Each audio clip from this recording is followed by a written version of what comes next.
And as we mentioned earlier, cleanup efforts at UCLA, they've been ongoing all day long as the quad between Royce Hall and Powell Library is almost back to normal. Fox 11's Susan Hirasuno, she joined us now live 24 hours ago. This was a much different picture. Well, Marla, from this vantage point, we couldn't even see into the camp because they had basically bolstered their fencing with those tall pieces of plywood. Well, now you see it's pretty much cleaned up, but there's still some graffiti left at Royce Hall. Meantime, other efforts to keep the students out, they will continue. And here's an example of what happened when some students tried to get to this area earlier today. Let's turn around and go. No! The answer is no! These people found out what happens when you try to get back into the area that was a pro-Palestinian encampment. Shame on you. All right. Shame on you.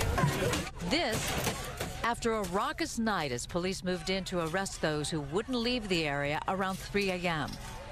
With smoke hovering over the camp and the sound of flashbang, LAPD and CHP officers moved in to break down the tents and remove the plywood barriers, all while protesters tried to hold their ground.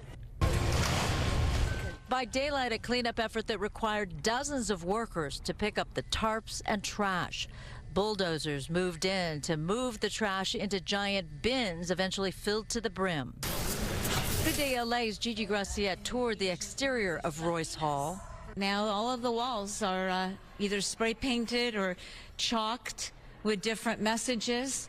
The graffiti will be removed but will be cleaned, and that takes more time than merely painting over the graffiti that was on the plywood surrounding a scaffold.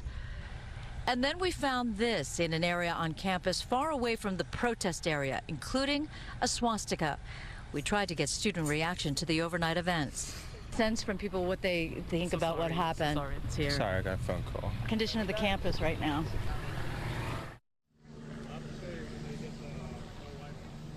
All right, so multiple barriers still remain up. In fact, this area, we had some trouble getting back into this area, so it is clear they're trying to keep any protesters from coming back into the area. But this is a sprawling campus. I did talk to somebody who then refused to be let us use her interview, but she says there are plans. She just is not privy to them, but certainly the campaign, pro-Palestinian campaign, is not over here at UCLA. Reporting live in Westwood, Susan Hirasuno. Back to you.